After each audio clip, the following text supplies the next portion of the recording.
Pinupuri ka namin, O Diyos, Ama, Anak, at Espiritu Santo.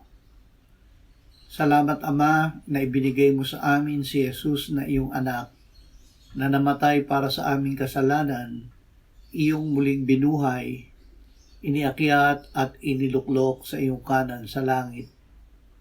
Salamat na ibinigay mo sa amin ang iyong banal na Espiritu, at sa pamamagitan niya ay ibinuhos mo ang iyong pag-ibig sa aming puso. Salamat, Ama, na kami na tumanggap at sumampalataya sa iyong anak ay binigyan mo ng karapatan na maging mga anak mo. Kami ay ipinanganak hindi sa dugo o sa kalooban ng laman o sa kalooban ng tao, kundi ipinanganak mo, O Diyos. Amen.